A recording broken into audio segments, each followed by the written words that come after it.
Buenas tardes, buenas noches. Hoy, 2 de enero de 2022, continuamos el estudio del compendio de la doctrina secreta de HPB en la página 173 total de la versión PDF, que es 133 interior, en el inicio de la esloca quinta. Hay una beatitud y un poder más allá de nosotros mismos que vienen en ayuda de aquellos que están preparados para recibirlos. Volvámonos hacia aquellas grandes fuentes de las cuales emanan incesantemente la fortaleza y la inspiración para todos los que, olvidando el yo, están resueltos a aprender y a compartir sin reservas. La quinta esloca nos dice: la chispa pende de la llama por el más tenue hilo de Fohat. Viaja a través de los 7 mundos de Maya. Ahí termina el inciso A, que veremos en la explicación. Se detiene en el primero, se refiere al reino, no en el primer mundo, sino al primer reino, y es un metal y una piedra. Pasa al segundo reino y él ha hecho una planta. La planta gira a través de 7 formas y viene a ser un animal sagrado. Aclara, entre paréntesis, la primera sombra del hombre físico. Y hasta ahí llega el inciso B de esta quinta esloca. De los atributos combinados de todos ellos se forma Manu o Manú, el hombre, el pensador. ¿Quién lo forma? Las 7 vidas y la vida una, el inciso C. Ahora, ¿quién lo completa? El quíntuple La. ¿Y quién perfecciona el último cuerpo? Pez, pecado y soma. Después de los puntos suspensivos, la luna. Y ese es el inciso D. Vamos a la, que es la chispa pende de la llama por el más tenue hilo de Fohat. Viaja a través de los 7 mundos de Maya. La frase a través de los 7 mundos de Maya se refiere aquí a los 7 globos de la cadena planetaria y a las 7 rondas, es decir, a las 7 activaciones de la vida en la forma en los 7 globos. Sucesivamente, los 7 en cada una de las rondas, y por tanto nos da 49 expresiones de la vida en los 7 globos, o las 49 estaciones de existencia activa que se encuentran ante la chispa o mónada. Chispa es uno de los nombres que se le pone a la mónada o expresión de la vida una a través de un punto al principio de cada gran ciclo de vida o manvántara. Es decir, los 7 reinos, los 7 globos se van a activar y van a tener 7 periodos de actividad o estaciones en cada que corresponden a las 7 rondas, en que alternativamente los 7 globos van a ser el centro de la expresión de la vida en la forma en ese momento o en esa etapa del manvántara. El hilo de Fohat es el hilo de vida de que se ha hecho mención anteriormente. Recuerden que la expresión de la vida al comenzar un universo, al formarse otra vez, al despertarse otra vez, porque él no es el primero ni va a ser nunca el último, pues la vida tiene que despertar a esos niveles de los 7 planos en los 7 tipos o reinos de la forma. Esto se relaciona con Esto se relaciona con el más grande de los problemas filosóficos, la naturaleza física y sustancial de la vida, cuya naturaleza independiente es negada por la ciencia moderna por ser incapaz de comprenderla. Fíjense, esa vida en la sustancia, pero vida con mayúscula, la vida en sí total, aunque no se exprese totalmente en todas las formas desde un inicio, sobre todo, la ciencia no la puede comprender. De ahí que la niegue en de reinos como el mineral o la haya negado. Ya algunos científicos creo que se dan cuenta que no la pueden seguir negando. Y sobre todo a negarla como una capacidad de supervivencia de los reinos anteriores al humano, aún en personas que llamamos religiosas en el nivel dogmático.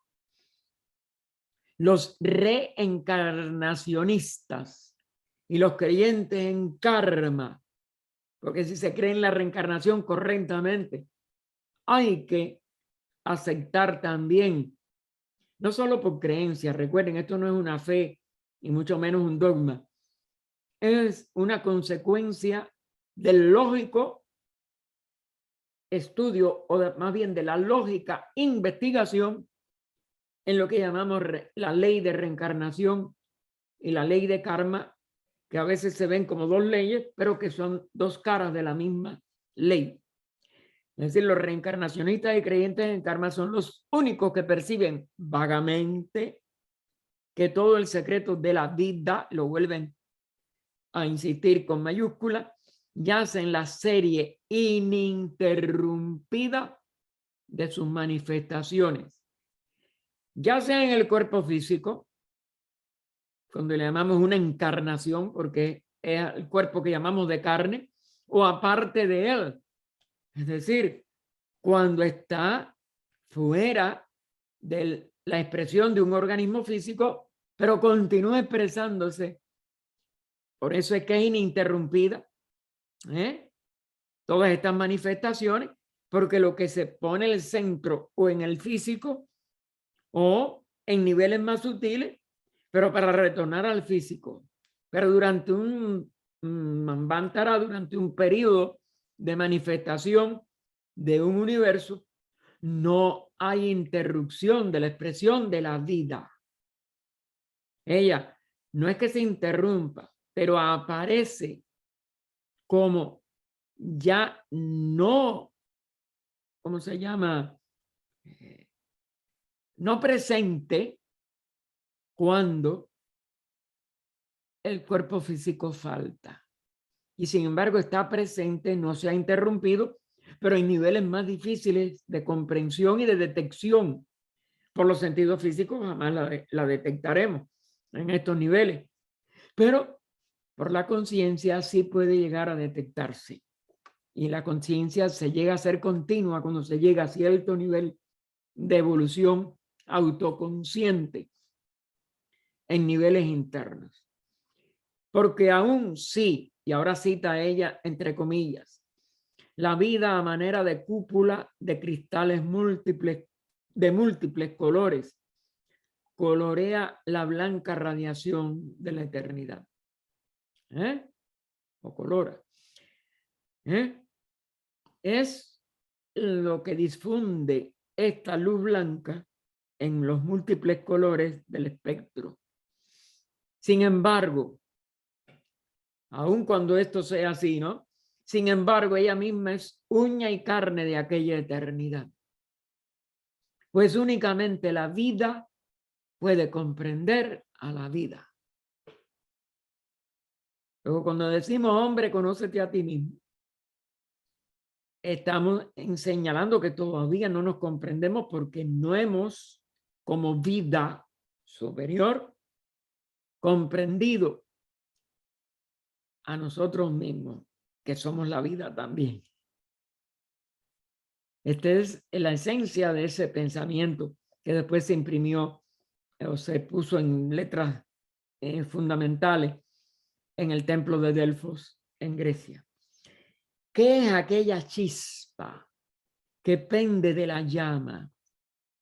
Como dice la frase, es Jiva, la mónada en conjunción con Manas. Es decir, cuando ya se expresa en una sustancia que llamamos inteligente y por tanto se expresa inteligentemente, velada en esa mónada, en ese nivel manásico, pero que ya existe la posibilidad de la unión consciente de ambos niveles de la vida, que es una. O más bien su aroma, nos pone ella. Porque no es la integridad de ella a la vez que está en conjunción con Manas. Lo que queda, vamos a decir, o mengua su expresión, o se contamina con la materia, y nada más que queda el aroma de esa mónada en el nivel manásico.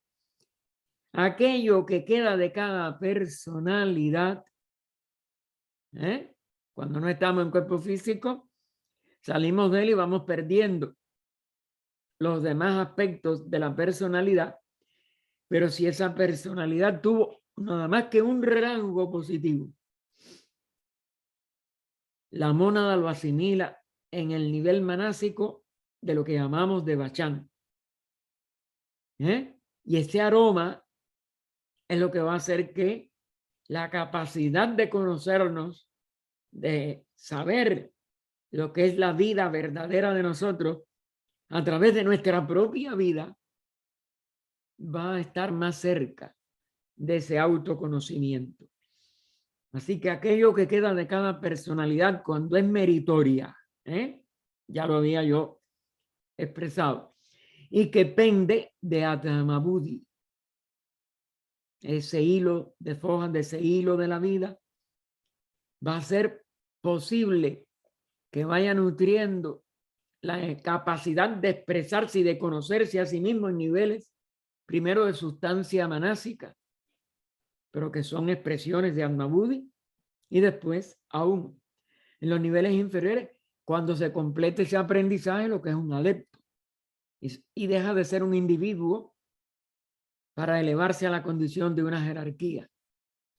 De cualquier manera que se interprete y sea cual fuera el número de principios en que se divida el ser humano o al ser humano, recuerden, hay varias concepciones filosóficas, pero ya esto es en escuelas, sobre todo filosóficas. La Constitución Septenaria, que es la que adopta HPB y los maestros en las enseñanzas que dieron en sus cartas a Cine. La quíntuple de ciertas líneas filosóficas como la Vedanta y la Samkhya, en alguna de las escuelas exotéricas. En el exoterismo se dice que en el esoterismo llegaban a los 7 igual, pero esta división quíntuple es la que se encuentra en muchos de sus libros. La trina del original cristianismo, espíritu, alma y cuerpo, que no se pueden juntar como dos, porque al decir que espíritu o alma y cuerpo, que es como después quedó reducida, pero en realidad el alma nunca es el espíritu en su integridad y por tanto forma una división trina. Bien comprendida, pueden sus interrelaciones llevarse lo mismo a un hombre quíntuple que a un hombre septenario, porque es más, vamos a decir, armónica con la verdadera división más profunda. La dual es la primera al momento del inicio de una manifestación, pero enseguida que se establece una relación, viene el 3, vienen los 3 logos, etcétera, y se hace muy antifilosófica. La duala, ¿cómo se llama? Espíritu, materia, porque carece del enlace que tiene que ser al menos ese tercer aspecto que llamamos alma. Fácilmente, perdón.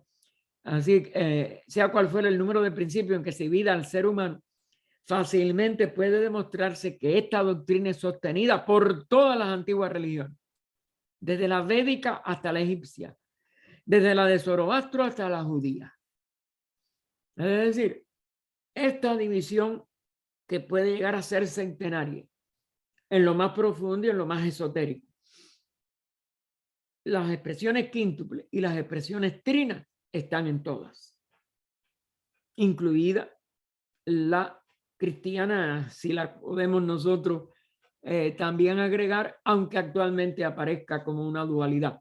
Pero al ella aceptar el Antiguo Testamento, aunque lo haya dogmatizado lamentablemente, y no haya extraído ni aún la sabiduría original contenida en el Antiguo Testamento, que sobre todo la cábala judía sí tuvo algún acceso, recuerden que no llegó a las 7 claves, pero ya de todas maneras allí el cristianismo está implícitamente aceptando esta Trinidad que sí está en todos los demás religiones. Y bueno, como dogma la iglesia después lo mantiene como Padre, Hijo y Espíritu Santo, y eso es una Trinidad, pero no lo aplica a la división humana. Es donde falla su expresión. El inciso B nos dice, el bien conocido aforismo cabalístico dice, una piedra se convierte en planta, una planta en un animal, el animal en un hombre, el hombre en un espíritu y el espíritu en un Dios.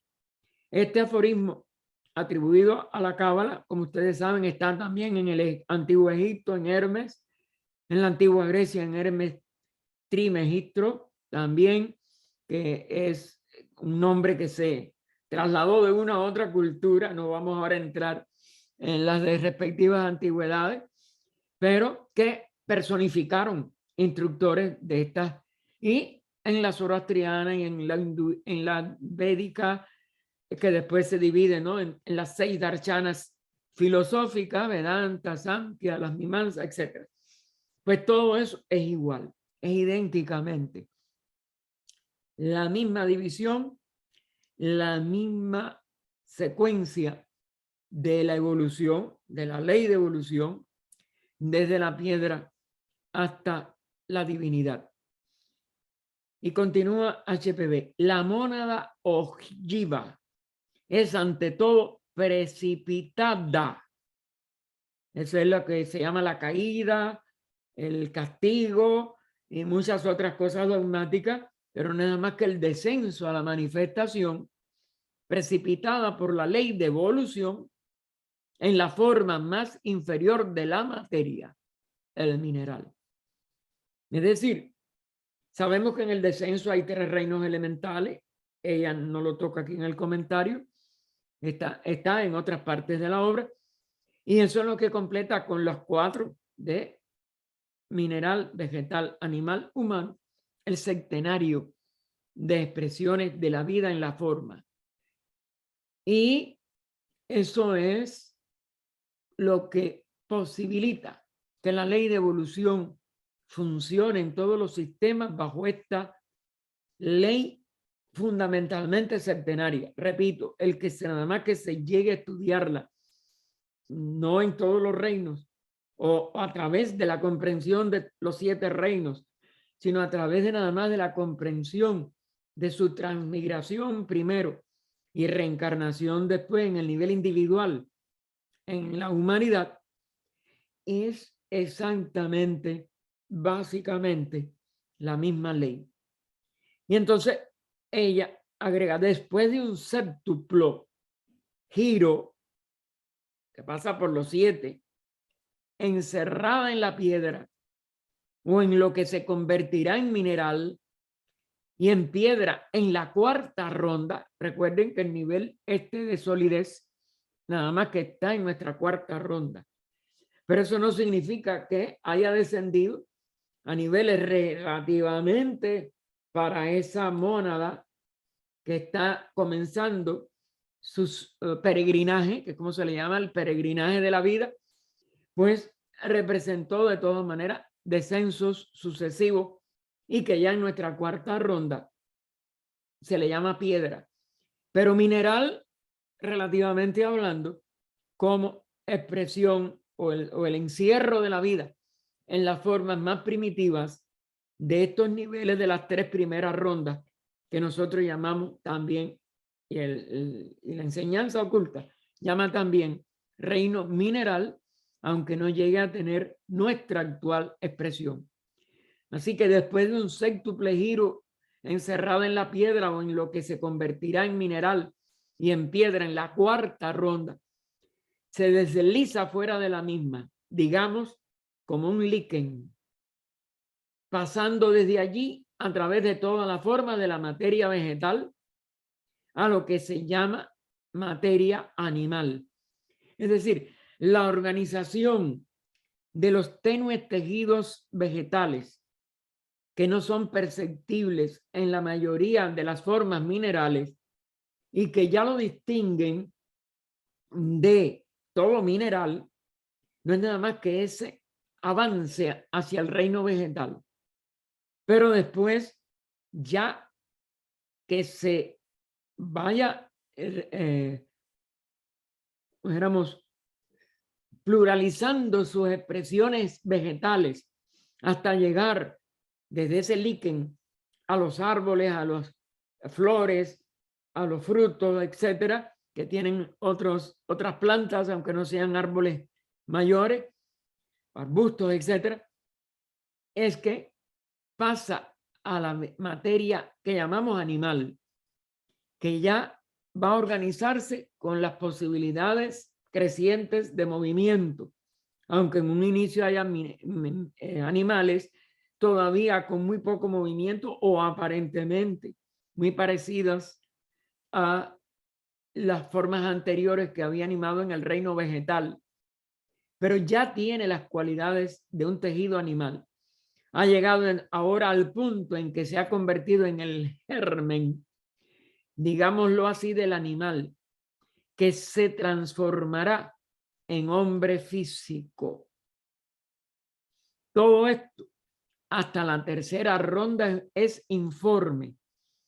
Es decir, no tiene la capacidad de poder expresar las formas como las conocemos ahora nosotros en la cuarta.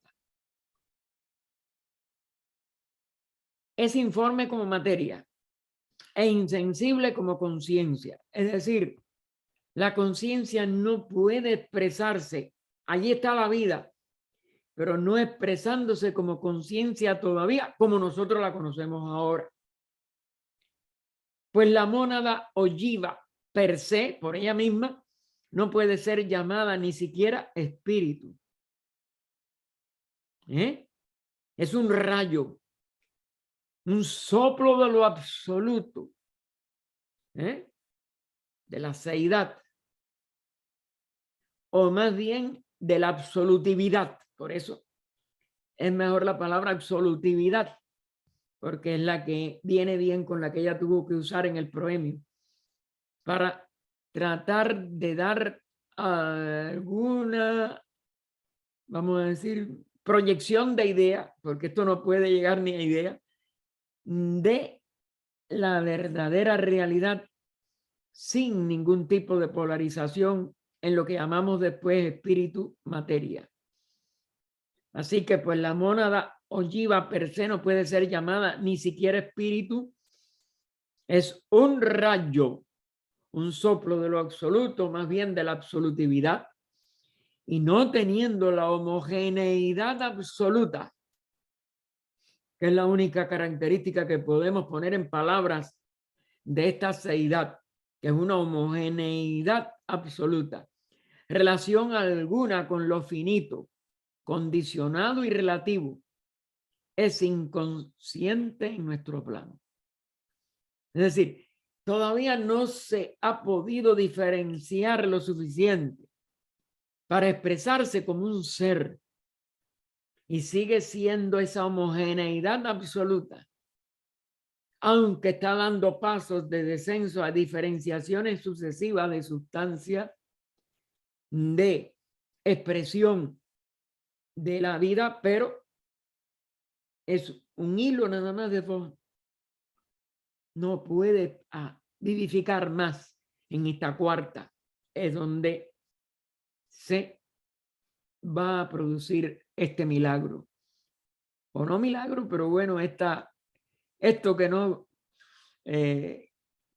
podemos comprender todavía en palabras.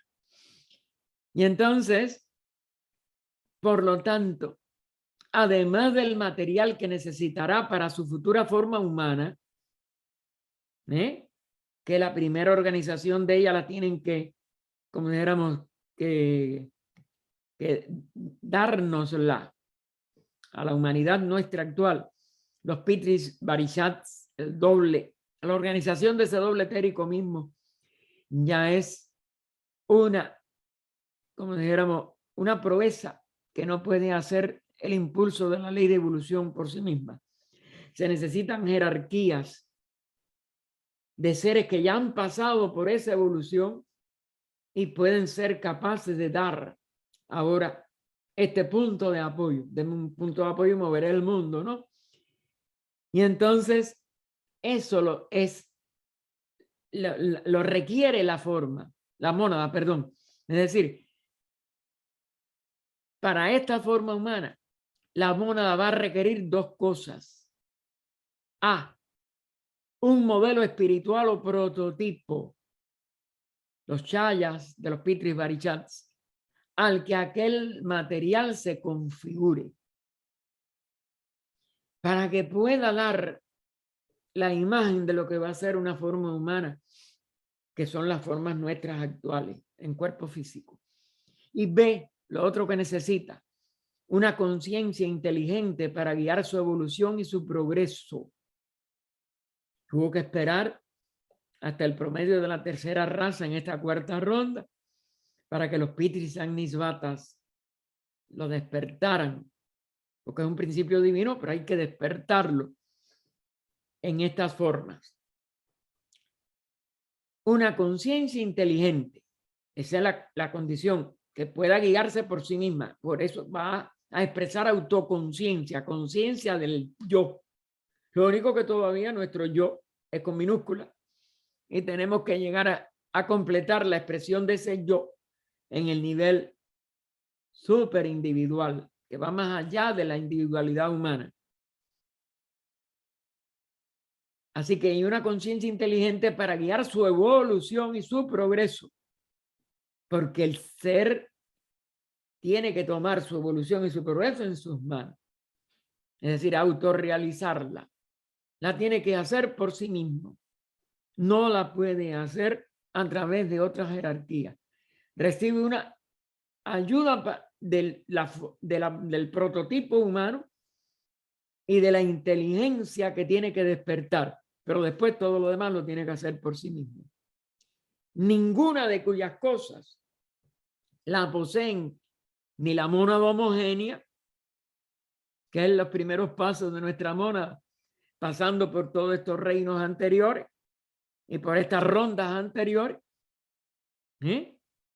ni la materia insensible aunque viviente, porque también tiene que haber un progreso del aspecto sustancia, del aspecto prakriti, para que entonces las dos puedan expresarse en este nivel que llamamos un ser humano.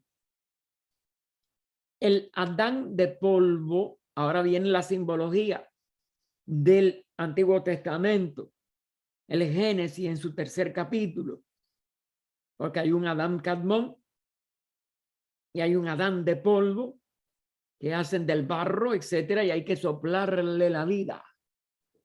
El Adán de polvo necesita que le sea inspirada el alma de vida. Los dos principios medios, los que van a permitir expresar la inteligencia, que son la vida sensible del animal irracional. Y el alma humana, pues aquella es irracional sin esta última. Es decir, ese doble de los chayas va a irse vitalizando, llenándose de vida y sensibilizando tanto lo más inferior, el vehículo físico, que se va a ir concretando, como lo que le sigue, no es superior, pero bueno, lo que le sigue en su utilidad, que es el kama, la posibilidad de sensaciones y por tanto del deseo de repetirlas. Pero eso es nada más que un animal irracional. De ahí que si la inteligencia es barrida por esos deseos, el ser humano se convierte otra vez en irracional en muchas de sus cosas. Y sí puede perder la razón correcta. Y esto, ese Adán de polvo, necesita esta alma de vida, y el alma humana, la que dan los Pitri no la dan, perdón, la que despiertan. Hay que tener mucho cuidado con las palabras, ¿no? Nos perdemos entonces en inconsistencias. Y el alma humana, pues aquella es irracional sin esta última, la inteligencia, el fuego inteligente. Y entonces ya se puede expresar completo, o la Trinidad, o el septenario, como ustedes le quieran llamar. No importa la división, fíjense lo que ella dijo bien claro. Aunque la división septenaria ayuda a muchas comprensiones de muchos detalles, solo cuando de andrógino potencial. ¿Por qué? Porque bueno, en el inicio no hay ni tan siquiera que un organismo se derive de otro. La primera raza no tuvo, y la primera ronda no tuvo ni muerte, ni tuvo medio de tener que generar nuevos vehículos, pero como ya está el chaya, la sombra del vehículo, ya la segunda puede que necesita variar ese cuerpo porque se va densificando, puede a través de su sudor, vamos a decir, de sus gotas que surgen de su cuerpo, generar otro nuevo. Y cuando el antiguo pierde su utilidad, a través de esas gotas, va a expresar otro nuevo cuerpo. Según va pasando también igual la densificación, eso se convierte en los primeros partes de la tercera etapa o tercera raza en un huevo. Y son los nacidos del huevo. Pero hasta allí nada más que el hombre se va haciendo de un andrógino potencial. Al mediado de esa tercera raza, cuando ya hay huesos, cuando ya no se puede seguir con esa forma de expresión de un ser dual, se tiene que separar. Se ha convertido en macho y hembra, separados. Será dotado, ahí es cuando ya viene, con esta alma consciente, racional e individual. Y nosotros del alma racional nada más que identificamos la personal en nuestro grado de evolución promedio actual. Pero lo que hay que llegar es no solo a ser racional, sino individual. Hermanas, en su pureza, que es el que puede hacer entonces la tríada autoconsciente alma budimanas. El principio o la inteligencia de los Elohim. En el lenguaje cabalístico se les llama Elohim a estas jerarquías que la religión dogmática le llama creadoras, pero que son las manifestadoras, porque nada se crea.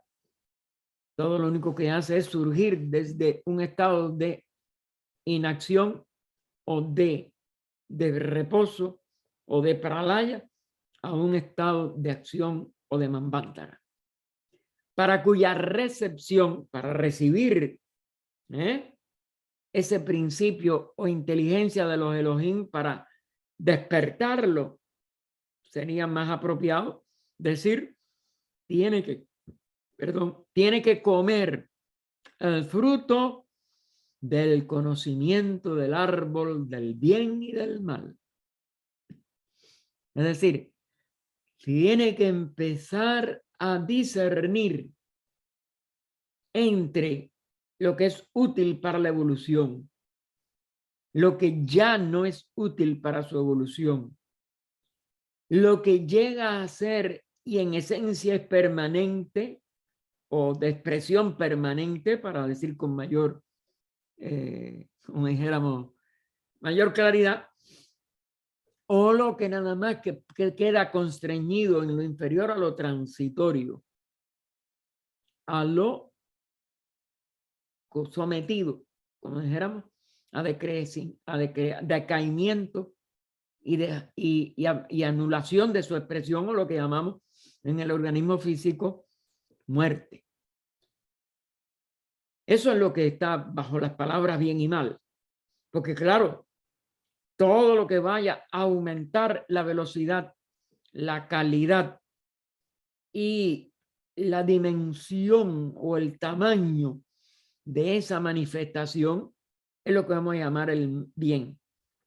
Todo lo que ya no siga siendo útil a esa creciente manifestación de la vida hasta llevarla otra vez a su infinitud, pero autoconsciente, en el nivel del Dios en que se convierte, ¿no? El ser humano, el ser individual, se convierte en lo divino, en la divinidad. Pues eso va a ser una línea que se va a ir moviendo, porque la evolución no es rígida. La evolución va haciendo que algo que hoy es muy bueno, que hoy es bien, que nos da un explaye de conciencia, una vez alcanzado, ya queda, como si dijéramos, circunscrito a un nivel de expresión. Tenemos que ir más arriba. Y ese más arriba es lo que se convierte en bien, y lo que en un momento anterior era el bien, al ya estar como si era sobrepasado, se puede convertir entonces relativamente en mal. Luego ven que no hay nada absoluto en esto, en esta dualidad de conceptos, como no hay nada absoluto en ningún nivel de manifestación. Y es una de las cosas que nuestra mente tiende a confundir o a olvidar. Pregunta, ¿cómo ha de obtener todo esto? La doctrina oculta enseña que mientras desciende la mónada en su ciclo hacia la materia, es decir, el ciclo de descenso, si lo vemos en un nivel planetario, A, B, C, hasta llegar a D, que es el más bajo, y ese descenso hacia la materia y las primeras rondas, 1, 2, 3, hasta la cuarta, que es la del medio, pero su primera mitad es de descenso otra vez. Estos mismos Elohim o Pitris, Elohim de la Biblia, los Pitris del Oriente, y también pone en otra terminología oriental o esotérica, los Dianchohans inferiores, es decir, señores de sabiduría. Diani es la mente en lo más superior, en la sabiduría. Chohan es señor, pero inferior, es decir, lo que tienen que ver con estos ciclos de descenso y los vehículos necesarios para culminar el descenso. Están evolucionando estos mismos Elohim, estos mismos Pitris, paripasu con ellas, es decir, a la misma marcha, al mismo paso, en un plano más elevado y más espiritual. Es decir, ellos evolucionan en sus niveles de jerarquías. Nosotros estamos evolucionando en nuestros niveles o de almas grupales, en el caso del mineral, vegetal, animal, o individuales con personalidades que hay que distinguir para no caer en un error en el nivel humano.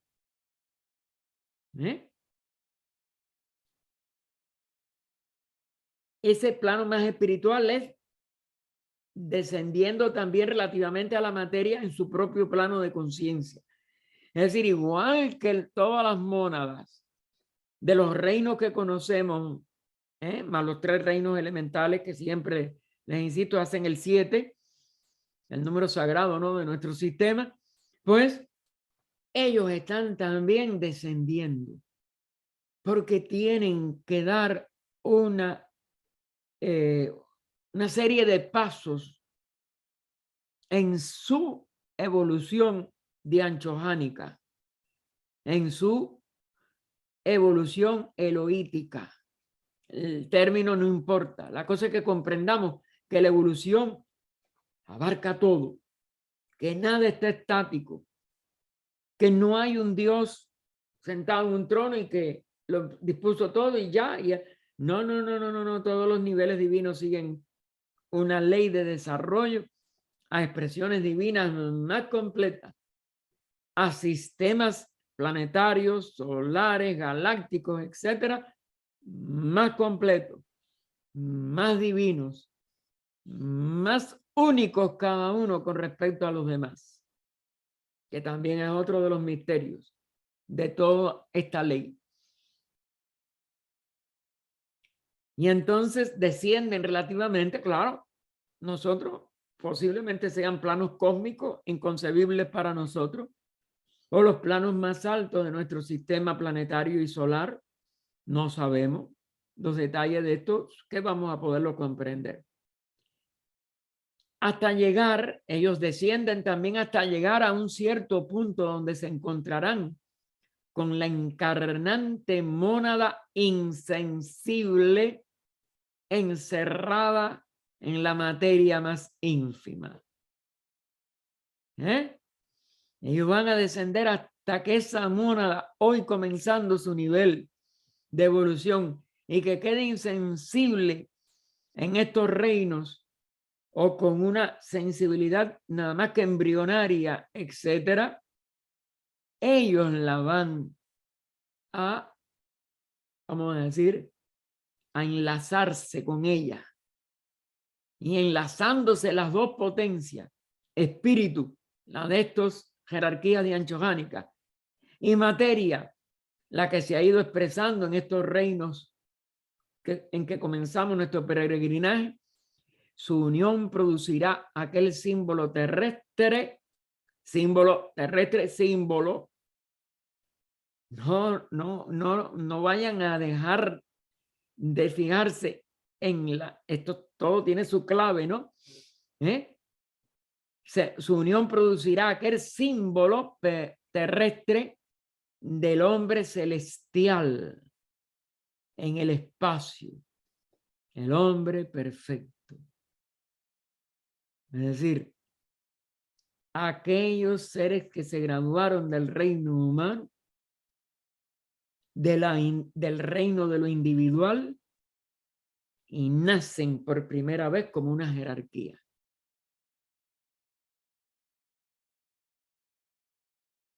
Pero se le llama así, hombre celestial, fíjense que lo pone entre comillas, en el espacio, el hombre perfecto. Eso es lo que es el que culmina la evolución humana. El espíritu y la materia, si bien una y misma cosa, en su origen, la seidad no son dos cosas, es una sola, y sigue siendo una siempre. Si aparecen como espíritu y materia separados, es nada más que un maya, es decir, una apariencia, no una ilusión, sino una apariencia. La palabra me parece un poco más para que no haya confusión. ¿Cómo va a ser ilusión? Entonces no hay nada real. Nada parece como realidad porque la realidad es inconcebible e inefable. Nada, y no es un ser. Entonces todo lo que aparece como seres, todo lo que aparece como reinos evolucionantes, etcétera, son apariencias de esa misma seidad. Pero como si no fueran la seidad. ¿Por qué? Porque allí aparecen como polaridades, espíritu y materia, como trinidades, sus relaciones, como septenarias, sus ¿cómo se llama? Derivaciones en reinos como el humano, en los reinos de la naturaleza en cuanto a totalidad, que también son 100, etcétera, etcétera. Y sin embargo, todo sigue siendo la seidad como realidad. Realidad total y única. Imposible de dividirse. Así que el espíritu y la materia, si ven una misma cosa en su origen, una vez que están en el plano de diferenciación o manifestación diferenciada, comienza cada uno de ellos su progreso evolucionario en direcciones contrarias. El espíritu cayendo gradualmente en la materia y la materia ascendiendo a su condición original, la de una sustancia espiritual pura. Otra de las dualidades para nosotros inconcebibles. Y para nosotros misterio hasta que no lo realicemos como un hombre perfecto, como un ser celestial. Y estas son las dos líneas que ya ella ha hecho alusión a ella y va a seguir haciéndolo. Esto es para nosotros muy difícil de llegar a concebir primero y a realizar como lo que es después. En el plano físico, dos polos iguales se rechazarán, siempre uno a otro, al paso que el negativo y el positivo se atraen mutuamente. En la misma situación se encuentran el espíritu y la materia. Los dos polos de la misma sustancia homogénea, o homogeneidad, o seidad, el principio raíz del universo. Y nunca podrá eliminar una a la otra. Y siempre, durante todo un Manvantara, se adelantará para que ambas se reconozcan en niveles cada vez más totales y divinos, aunque al final se reabsorberán en la unidad para un descanso o Mahapralaya y volverán otra vez las dos líneas, las dos corrientes, a volver a ascender y reascender de la manera en que vuelvan otra vez a amarse y a unirse totalmente en el siguiente pralaya. Por lo tanto, cuando suena para Purusa, el nombre en el oriente para el aspecto activo, para ese hilo de foja o vida, cuando suena para Purusa la hora de subir sobre los hombros de Prakriti, tiene que expresarse en creciente expresión de vida, conciencia en seres cada vez más autoconscientes y más abarcantes hasta que lleguen a ser la expresión de dioses como los logos solares, los logos planetarios, los reinos dianchojánicos.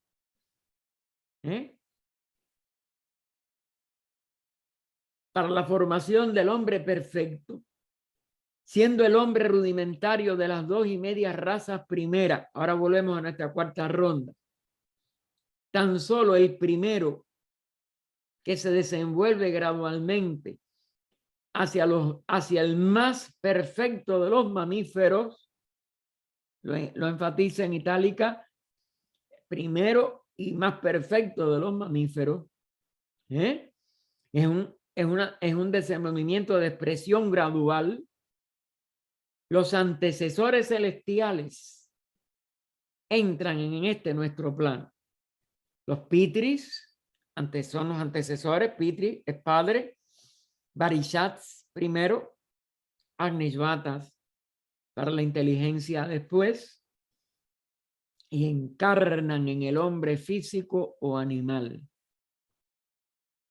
Del mismo modo que los Pitris habían entrado antes que ellos para la formación de este último.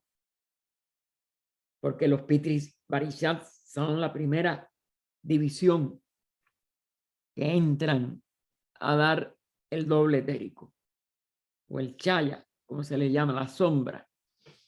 Así es que los dos procesos para las dos creaciones, recuerden que la palabra no es la adecuada, por eso la acentúa en itálica, la del hombre animal y la del divino, difieren en gran manera. Los pitris lanzaron de sus cuerpos etéreos semejanzas suyas, aún más etéreas y espectrales, o lo que llamaríamos ahora dobles. Lo tiene que poner entre comillas, el doble etérico, o formas astrales, que es la misma terminología porque brillan, representan lo mismo, a su propia imagen. Es decir, son una semblanza, un parecido, son algo parecido a lo que ellos mismos son. Esto proporciona a la mónada su primera residencia. Y a la materia ciega, porque la materia no tiene posibilidad de expresar en estos niveles ninguna inteligencia. Eso lo van a proveer el despertamiento de esa inteligencia a los pitris anisvatas, por la materia en esa época, en ese estadio de la ley de evolución. No tiene inteligencia, no la puede expresar. La tiene, pero totalmente dormida. Y a la materia ciega un modelo, la sombra, el chaya, sobre el que construir en los sucesivos. Pero el hombre está todavía incompleto. Porque nada más que queda como un cuaternario sin que la mónada pueda usarla, porque no responde ese cuaternario a la inteligencia, a la cualidad de lo que llamamos la mente consciente. Pregunta ella, ¿quién forma a Manu, el hombre, y quién forma su cuerpo? La vida y las vidas. ¿Ven cómo la pone? Y con mayúscula las dos. Pecado y la luna. Esta es parte de la esloca. En pecado, ella nos pone la llamada octava que nos dice, la palabra pecado, sin, en inglés, es curiosa, pero posee una relación oculta, particular, con la luna, siendo además su equivalente caldeo. Es decir, que esta palabra, sin, era la que se usaba en Caldea para la luna, para este globo, que fue el globo físico de una encarnación anterior del telogos planetario. Y continúa ya sin, como comentario, ¿no? Aquí Manu representa, o Manu, al hombre espiritual y celeste, al ego real e imperecedero en nosotros, es decir, lo que se reencarna en la constitución humana, el cual es la emanación directa de la vida una o de la deidad absoluta. Manas nunca es un resultado de los cuerpos. Es una expresión directa de la mónada trina que tiene Atma o el espíritu, vamos a decir, universal, total de ella, Buddhi, su vehículo, y la inteligencia, que es, como si dijéramos, lo que puede expresar a ese hilo de fojas, de ese hilo de la vida, a esa mónada. Porque es el único puente para entonces unirse a esta forma inferior que estos señores han ido gestando y expresando a través de su descenso a la materia. Y continúa HPB, ya se ha dicho antes que el ocultismo no acepta nada inorgánico en el cosmos. Y lo pone con K, es decir, en el cosmos total, no en nuestro cosmos solar, con C, sino en el cosmos totalmente omniabarcante de todo el universo manifestado. Hay siempre una expresión organizada, vamos a decir, y por tanto con órganos, pero no todos son perceptibles como los órganos físicos, y sin embargo los tienen. La expresión sustancia inorgánica, es decir, sin ningún orden, sin ninguna organización, empleada por la ciencia, significa simplemente que la vida latente que duermen las moléculas de la llamada materia inerte, porque en el plano físico no hay ningún átomo verdadero, todo se puede dividir, y en esas moléculas ellos no pueden percibir la vida. Se ha venido percibiendo después de la escritura de la doctrina secreta, primero en los electrones, que se vio que se movían o que podrían ser expelidos, y a protones en la materia radioactiva. Entonces ya eso es que no están tan dormidos en algunos elementos, ¿no? Químicos pesados, sobre todo, como los radioactivos. Así que significa simplemente que la vida latente que duerme en las moléculas de la llamada materia inerte es incognoscible. Esa vida latente no la puede detectar. Y ahora, aunque detecten su movimiento, no lo pueden detectar como vida. Todo es vida. Nos lo enfatiza en todo en mayúscula. Y cada átomo, ya aquí lo que llama la ciencia átomo, aunque sea del polvo mineral, es una vida. Total, ¿eh? No hay nada que no tenga vida. Y va a citar, es largo, déjame ver. Vamos a tenerlo que dejar aquí, hermano. Bueno, vamos a leer lo que podamos y después volvemos, pero sí vamos ya a decir que en la cita de la página 136 comenzaremos el día 9.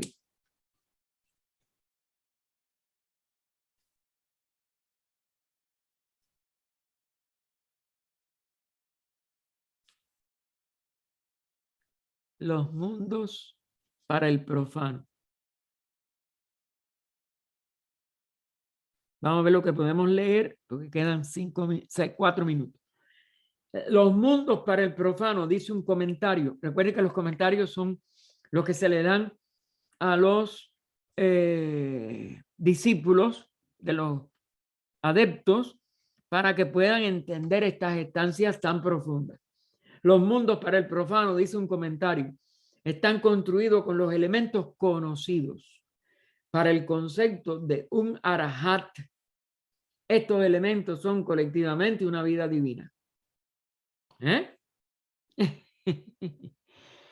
Es decir, que lo que es insensible y no vital, por no comprender la expresión de la vida en estos elementos conocidos, que llamamos hidrógeno, oxígeno, etcétera, etcétera, son colectivamente, porque ellos no son una unidad verdadera, una vida divina.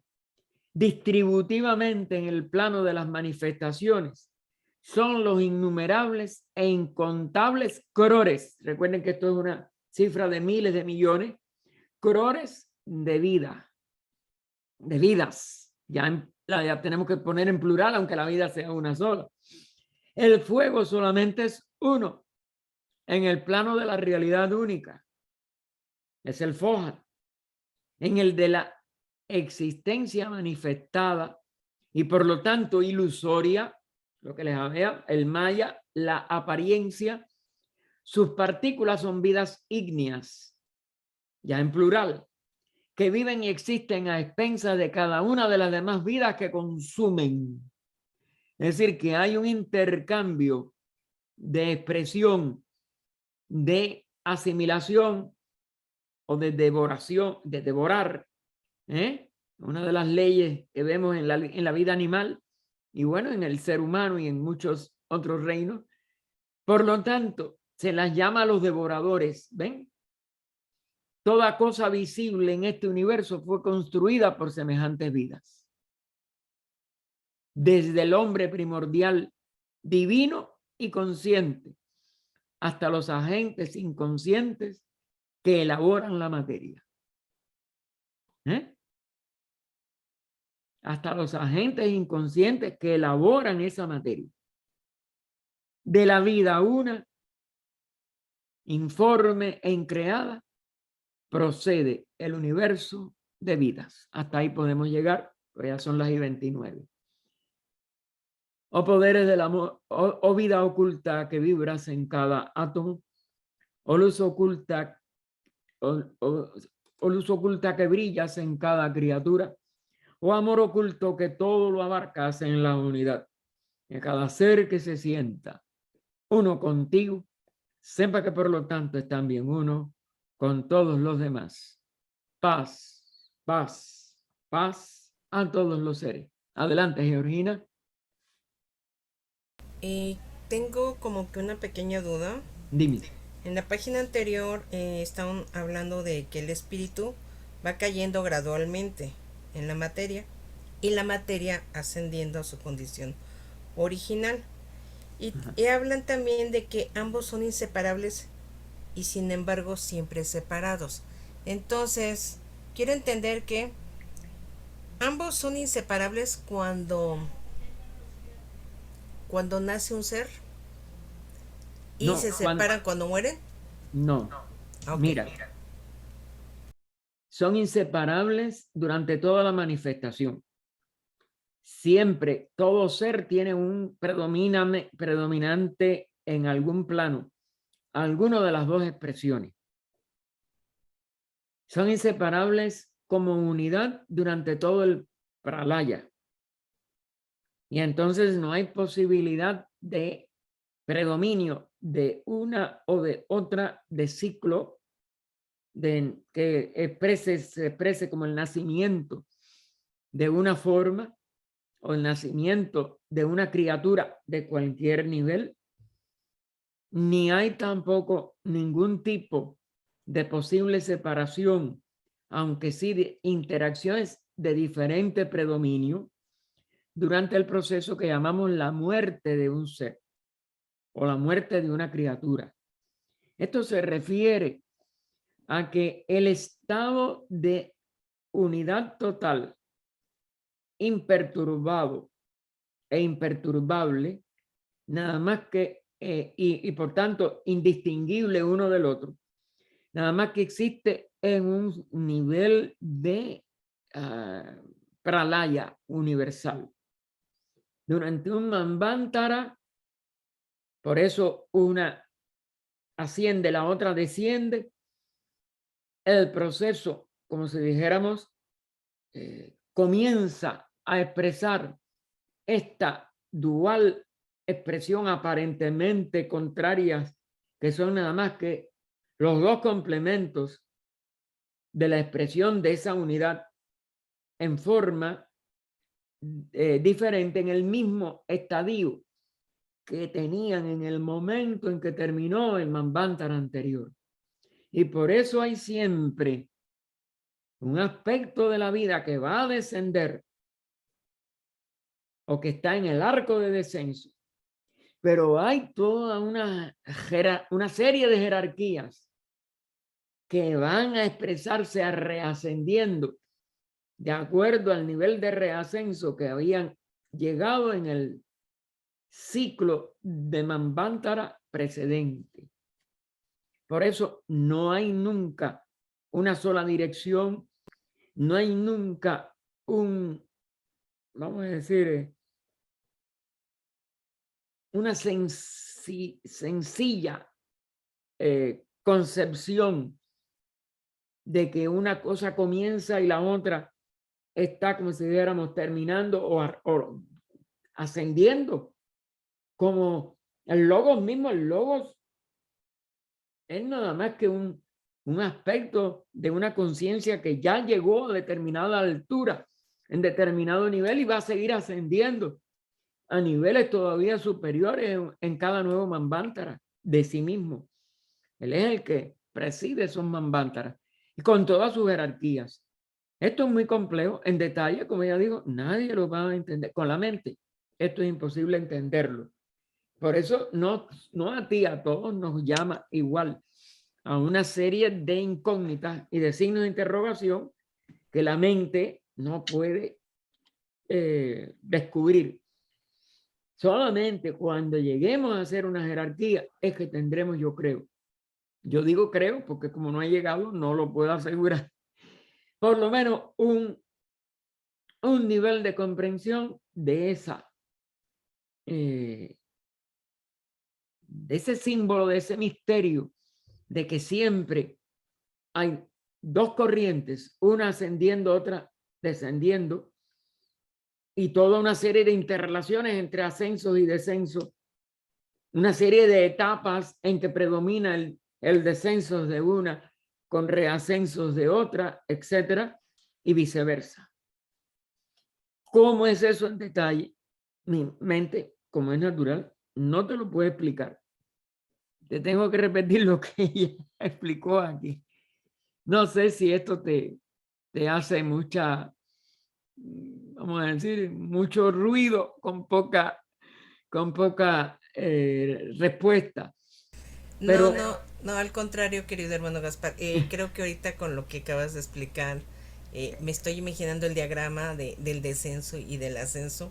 Ok, Y bueno, me eso es estoy lo que quisiera, imaginando que que lo no. sigas investigando. Claro que Ok, yo no te puedo dar. gracias, gracias. No por nada, Georgina. Dime, Ernesto, mijo.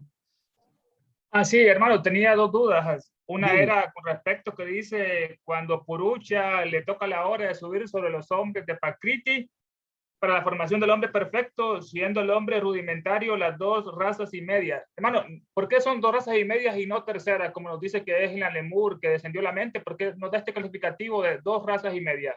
Por eso, mijo, porque mira, desciende durante la tercera, pero no había terminado la tercera raza. Por eso desciende en la Lemur. Dos razas ya habían terminado y la primera mitad de la Lemur ya también había transcurrido y se había densificado hasta el nivel de huesos, que es el símbolo de que Adán saca a Eva de la costilla. No hay ninguna cosa física de ese tipo, sino que cuando ya la concreción de los cuerpos, después de dos razas y media, es decir, en el promedio, casi llegando a la mitad de la tercera, es donde descienden los pitris para despertar la mente y se encarnan en alguna de esas formas humanas, en las más avanzadas, en las que más le podían a ellos, porque ellos son igual. Ellos son una jerarquía que ascendió al nivel más allá del ser humano en dos épocas diferentes, que lo pone ahí en dos periodos diferentes. Los pitris lunares en la cadena anterior a la de la Tierra. Los pitris agnisvata posiblemente dos antes o más, pero ella pone que es la segunda. Pero bueno, hay muchas dudas y muchas cosas que muchos estudiantes solo tienen, cada uno lo tiene que estudiar por sí mismo. En mi opinión, sí son los de la aurora, que es el nombre que ella le dio en antropogénesis a la segunda cadena planetaria. Y entonces eso daría de que nosotros estamos en la cuarta.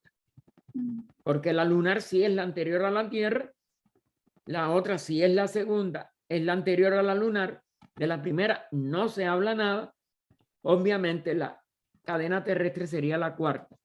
Pero Barborca y otros estudiantes, y hay un libro que él trata de explicarlo a través de una frase enigmática que es verdad que no está totalmente explicada dentro de ello, pero que en algo que yo leí de HPB me parece que ella explicó que esa frase se refería, creo que fue una respuesta que ella da a una pregunta, no está en las obras. Eso sí, estoy ya seguro porque le he hecho búsqueda, que es que los hermanos de la quinta, que es una estancia de antropogénesis, se refería a ella a la quinta raza, porque es la primera que iba a predominar, no a llegar al máximo, pero sí predominar la mente en esta cuarta ronda y en este periodo mundial de nuestra humanidad. que somos nosotros. Nosotros todavía somos más emoción que mente, pero muchos seres humanos individualmente ya son más mente que emoción y pueden, como si dijéramos, enfriar sus emociones a través de la razón superior de su mente. Luego, nosotros, aunque no lleguemos al máximo, porque es en la quinta ronda que el máximo de la mentalidad va a expresarse en nuestra humanidad actual. Pero bueno, hay grandes mentalidades, obviamente. Por eso ha habido el avance tecnológico que hemos tenido que se refiere a la mente. Ahora, la mente no es lo más alto del hombre. Nos queda Buddhi, nos queda la intuición verdadera, que Buddhi es palabra mejor, intuición como la conciben los psicólogos, no es Buddhi, y queda el verdadero espíritu o Atman o el huevo áurico que tiene que llegar a completar la evolución humana. Y esas son las dos razas que también nos quedan. La sexta va a expresar mejor a Buddhi, la séptima va a expresar mejor al espíritu, pero no perfectamente. Ahí tendremos que esperar la quinta ronda para la mente en su mayor esplendor, la sexta ronda para expresar a la Buddhi en su máximo en esta humanidad. En esta humanidad no significa que sea el máximo, no hay máximo de un non plus ultra en ninguna expresión. Y al espíritu, a Atman, en la séptima ronda de nuestra cadena terrestre. Todos los que lleguemos, porque estamos como seres humanos ahora, si completamos la mente en la siguiente ronda, aunque en esta todavía no la completemos, si completamos a Buddhi en la sexta y si completamos a Atman en la séptima, saldremos de la cadena terrestre como una jerarquía de hombres celestes. Dejaremos de ser seres humanos. Ese es el estímulo que debemos de tener para mejorar, para avanzar, para amar, para servir, para hacer todo lo bueno de nuestra etapa actual de evolución, que tiene que ver con todo esto que vemos en los mejores propósitos de los más grandes adeptos, de los más grandes instructores como Buda de la humanidad, etc. El odio nunca va a cesar por el odio, sino con el amor, y así. Cristo lo dijo igual: amados los unos a los otros como yo os he amado. Es decir, que toda la instrucción es para que alcancemos eso en esta misma ronda, si podemos, en la siguiente ronda o en la otra. Nos quedan 2 rondas y media. Nos quedan 2 razas y, bueno, y quizás un cuarto, porque la quinta ya está más adelante. Y entonces, eso que tú nos preguntas es que las 2 primeras razas habían terminado. La tercera estaba en su apogeo, es decir, en o algo menos de su mitad, pero muy cercano a la mitad, y encarnaron. Son 2 razas y media las que habían completado. Eso, ahora sí lo entiende, mijo. Sí, gracias, hermano. La otra, gracias, hermano. Sí. La otra es la siguiente. Cuando dice cuando el andrógeno potencial se ha convertido en el hombre, un macho y hembra, dice que recibe el principio de manas, el principio de la inteligencia, pero para recibirlo de los Elohim, la recepción tiene que comer el fruto del conocimiento, el árbol del bien y el mal. Claro, Hermano, eso es lo que simboliza la manzana. Eso es lo que simboliza la tentación de la serpiente, porque la serpiente es un símbolo de la inteligencia, después se ha puesto como un símbolo negativo, pero no es nada más que eso, es una etapa. La etapa en que al despertar la mente, el hombre puede empezar a separar, porque la mente lo que es en su nivel embrionario es analítica, es separativa, aunque tiene que unirse a Buddhi para ser sintética, espiritual. Pero bueno, son etapas de desarrollo de la mente. Pero obviamente la mente es lo que permite que un ser humano tenga discernimiento, que es a su vez el primer paso para la verdadera vida espiritual. Sin discernimiento no puede haber más nada. Luego entonces tenemos que comprender estos símbolos y aplicarlo a que la mente nos puede hacer seres conscientes de nuestro verdadero ser, aunque empieza nada más en nuestro nivel actual por el ser consciente de nuestra personalidad. Pero tenemos la posibilidad de seguir adelantando. Si insistimos en conocer lo que nos es bueno y en ya dejar totalmente sin vibración lo que ya no nos sirve de nuevo alimento. Y entonces se constituye indirectamente en lo que es un mal. ¿Algo más, Ernesto? Sí, hermano, la última, ya para dejar de molestarlo. Cuando dice que las dos potencias se unen, la materia y el espíritu, cuyo origen, bueno, que dice acá, se une, produce aquel símbolo. Nos dice un símbolo terrestre, claro, del hombre celestial, pero que está en el espacio. No es algo de ambivalencia, hermano. Símbolo terrestre, pero el hombre celestial que está en el espacio. no, mija, mira, lo que quiero decir es que como eso no se ha completado, pero ya tiene, como si dijéramos, una imagen y por tanto es un símbolo o una, como si dijéramos, una antesala. Está el ser humano en las condiciones de expresar ese hombre celeste, a la vez que ya tiene la inteligencia. ¿Por qué? Porque desde un punto de vista ya de la expresión de sus principios, él puede completar, pero tiene que aplicarse a continuar en el bien. Él puede aplicarse conscientemente a completar la expresión de su naturaleza y ya es un hombre celeste. Este es, como si dijéramos, el paso fundamental por el cual la humanidad actual, por eso pone de que Purusa montando sobre Prakriti, puede ser Purusa, dominar totalmente, conocer integralmente, no solo su vehículo, el universo en el cual él está manifestándose, porque el conocerse uno a sí mismo en su esencia total de una unidad que se expresa o puede expresarse o llega a expresarse como un centenario, y el 7 vuelve a la unidad, porque eso también son las reglas de la expresión de esta ley, el ser humano pues completa su evolución y se convierte en un hombre celeste. El hombre celeste ya no es un hombre, aunque se le llame así, es una jerarquía y deja de ser no solo un ser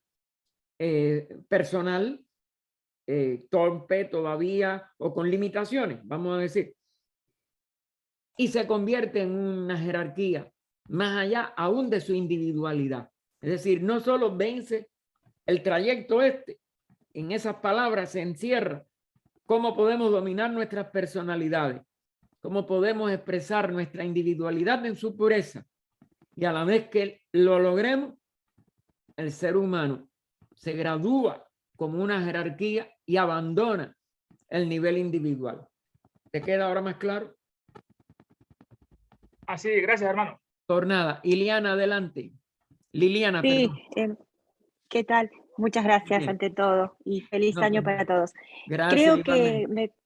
gracias. Gaspar, creo que me contestó la pregunta que le iba a hacer, porque yo le iba a preguntar si una vez que se llegaba a la, digamos, a la condición de hombre celeste, y si, digamos, si la jerarquía ya representaba como un colectivo, y entiendo que sí. O sea, Sí. ya no tiene individualidad y es un colectivo. Eso le iba a preguntar, así que muchas gracias. Aunque fíjate, no un colectivo inconsciente, como fuimos, os digo, que necesitábamos de la conciencia del alma, del alma grupal.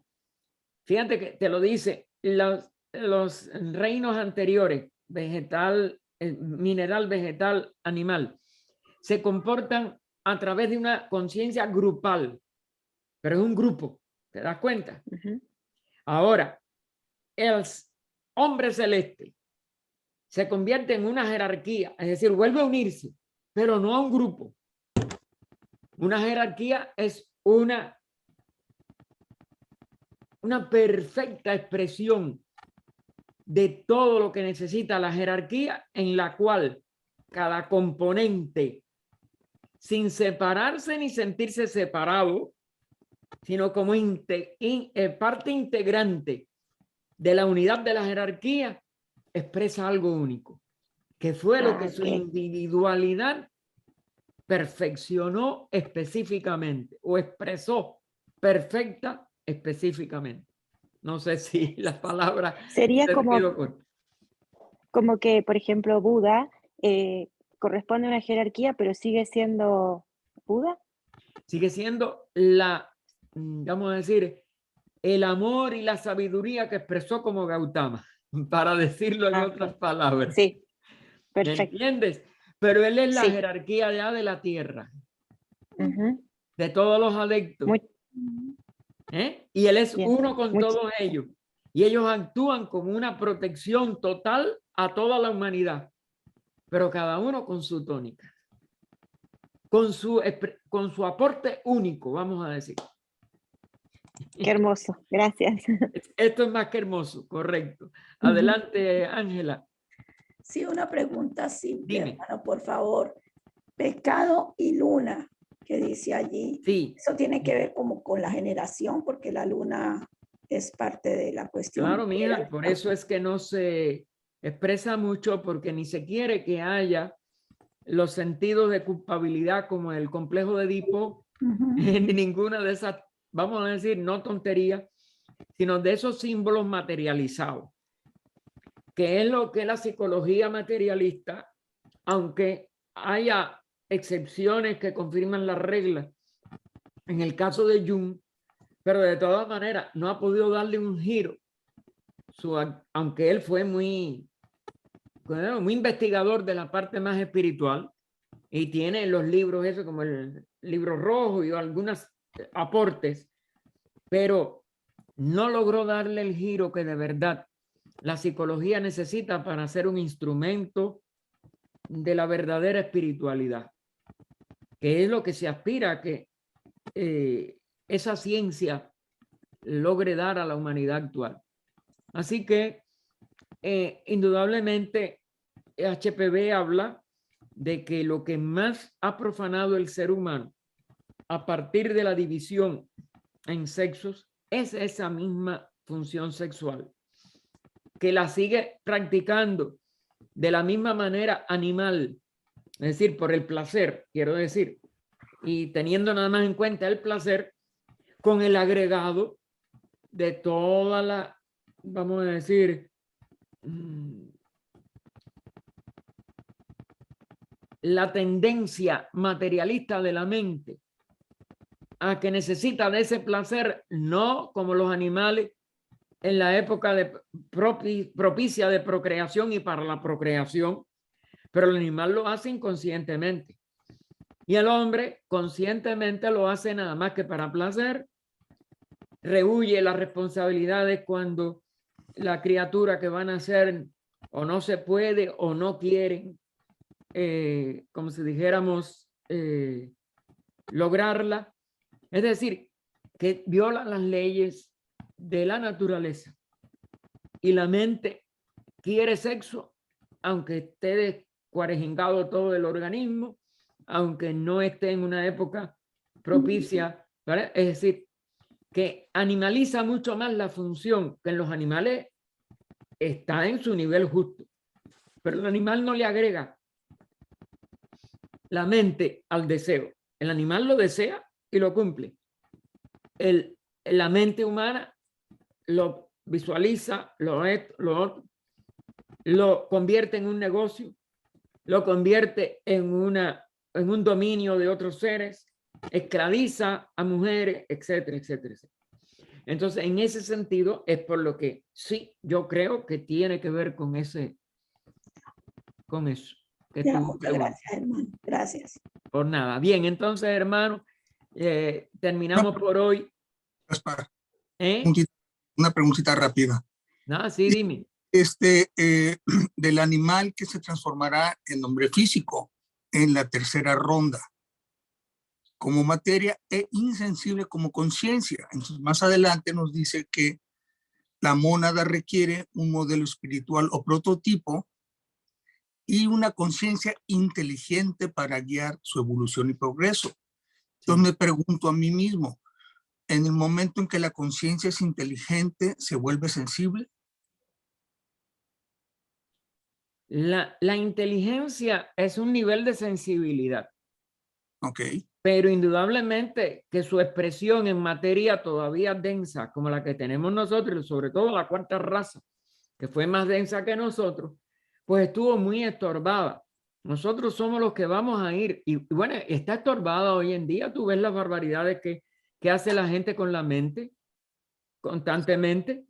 Eso nada más que es que no ha alcanzado el equilibrio correcto y que no lo logra alcanzar si se deja arrastrar por la expresión brutal, como lo que yo estaba ahora diciendo, y por la expresión en el nivel animal. Ya la mente debe de manejar todo eso con discernimiento de si hace bien, si hace mal, como la pornografía, como el abuso de niños, como el abuso de mujeres. Puede ser algo que esté en compatibilidad con el avance que hemos tenido. Obviamente estamos renunciando a ese avance en muchos niveles y la crisis de este Kali Yuga está en relación con esa barbaridad. En la agresión a mujeres y los fanáticos, por ejemplo, de una religión. No, que tenga el hijo, aunque sea de un drogadicto, aunque sea el hijo de eso, pero que la violó, etcétera, etcétera. Son cosas absurdas que nadie, si fuera la persona sufriente, lo proclamaría. Y son dogmas. No, tenemos que ir a una inteligente expresión de la vida, que la vida se humanice más. Claro que nos vamos hacia eso. La predicción de que este año 2022 es el fin del mundo y todas esas cosas. Puede ser el fin de una civilización si la queremos destruir y no queremos nada más que usar las armas para destruirnos. Pero la humanidad no va a ser destruida, ni el universo va a ser destruido. Somos una pizca de polvo en una inmensa galaxia. Pero sí podemos trastornar mucho el plan de evolución por nuestra ignorancia, por nuestro fanatismo, por nuestra insensibilidad. Por eso es que tenemos que hacer el llamamiento nada más que al amor, al servicio, a la humanización de todas nuestras expresiones y a la divinización más allá de esa humanización, a través del amor, a través de lo superior. Claro. Ok, hermano. Entonces, Gracias. bueno, les invitamos a todos en 2 horas a que podamos, digo, en 1 hora y pico, perdón, porque ya son casi las 3, en 1 hora y minutos, a que podamos participar con los que ya saben cómo se me entra, etcétera, en la oración de sanación ante tanta, precisamente, enfermedad en el mundo, y que podamos darle a todos alguna ayuda desde nuestra mejor ¿cómo se llama? De nuestro mejor afecto. Muchas gracias, hermano. Gracias. Por nada. Gracias, Muy gracias, hasta hermosa, luego. hermosa, Gracias. gracias.